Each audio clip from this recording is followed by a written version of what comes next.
Welcome to Business Time.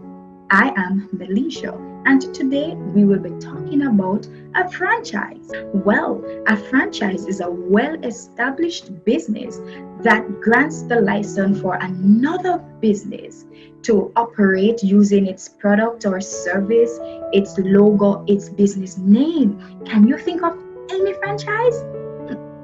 Well, we have franchises like KFC, Burger King, McDonald's, all of those.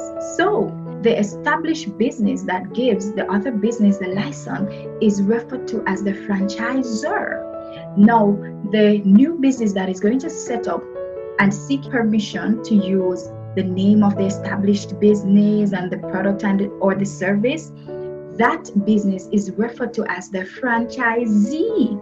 Now, the franchisee has to pay fees over to the franchisor, and these fees are sometimes referred to as royalties.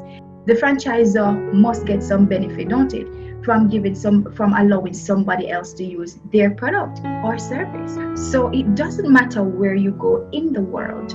Once there is a franchise there, it should operate in a similar manner as the original franchisor. So the franchisee has to abide by the rules and guidelines set out by the franchisor.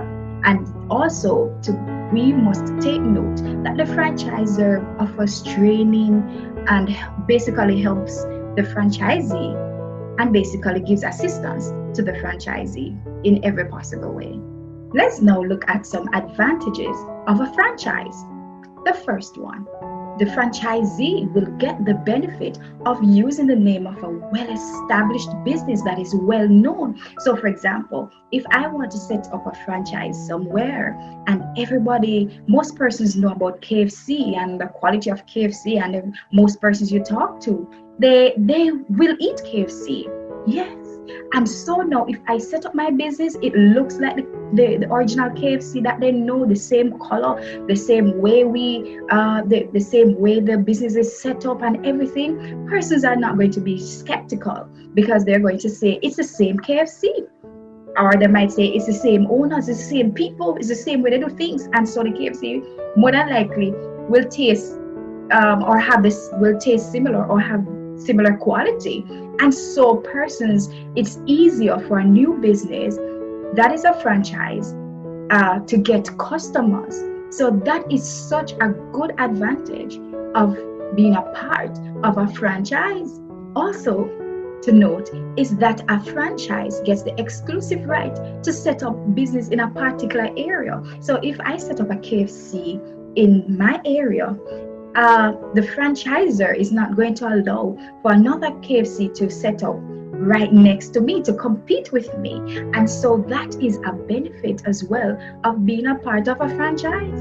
A benefit as well to the franchisee of being a part of the franchise is that the franchisee will get training from the franchisor to ensure that they perform at optimal level and that they provide very good quality goods and services. So it's not like someone who is starting out a business and you're just trying a thing on your own, but you get the necessary training to ensure that your business function well and is doing and operate efficiently, just like an already established franchise. Let's look at the disadvantages of a franchise. One of the disadvantages is that there is no guarantee that the business will be profitable. And especially if the franchisee did not do proper research, the franchisee could end up starting the business in an area that does not necessarily or will buy the type of product or service that is being offered. And so not because you're a part of a franchise, it means that automatically the business will be successful. Another disadvantage of being a part of a franchise is that the franchisee has to do whatever the franchisor says. So if the franchisor decides to change something about how the business operates, franchisee will have to adjust and make those changes. Well, the franchisee really does not have much options to be independent. Another disadvantage is that the franchisee unfortunately has to pay over some of its profit. Then of course, I mean, the idea is not all yours. So at least you have to pay for using the people's service, or and also for using the people's products. And so some payment has to be made.